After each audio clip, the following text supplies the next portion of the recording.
جس سے ہر تنویر ہے اقبال ہے، جس کا قرآن کی تفسیر ہے اقبال ہے۔ اقبال کون تھے اور کیا تھے؟ وقار اقبال محض ایک شاعر تھے اور نہ ہی محض فلسفی، بلکہ وہ بیک وقت فلسفی اور شاعر تھے جنہوں نے شاعری جیسے رنگین مضمون کو فلسفے جیسے خشک مضمون میں اس طرح سمو دیا کہ دونوں ہی دو آتشاں ہو گئے۔ انہوں نے برصغیر کے مسلمانوں کو اس وقت سہارا دیا جبکہ وہ ظلم و ستم کی چکی میں پس رہے تھے۔ آپ نے یہ محسوس کیا کہ مسلمانوں کی موجودہ حالت کا باعث ان کی آپس کی نااتفاقی ہے، اس لیے ضروری ہے کہ مسلمانوں کو متحد کیا جائے۔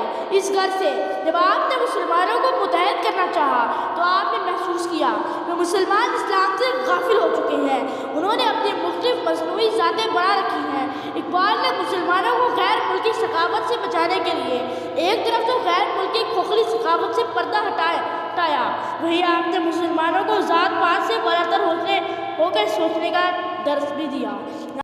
کوئی قابل کو تو ہم شان کئی دیتے ہیں، ڈھونڈنے والوں کو تو دنیا بھی نہیں دیتے ہیں، ڈھونڈنے والوں کو تو دنیا بھی نہیں دیتے ہیں۔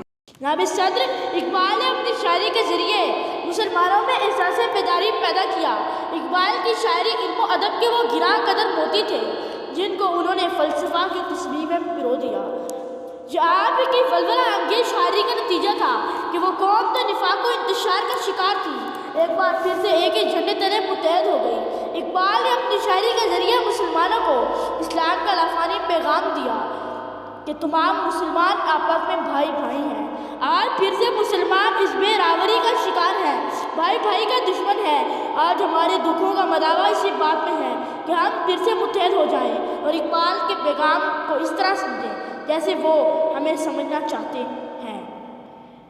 حرم پاک بھی ایک، اللہ بھی، قرآن بھی ایک، کیا بڑی بات تھی ہوتے جو مسلمان بھی ایک، کیا بڑی بات تھی ہوتے جو مسلمان ایک۔ شکریہ۔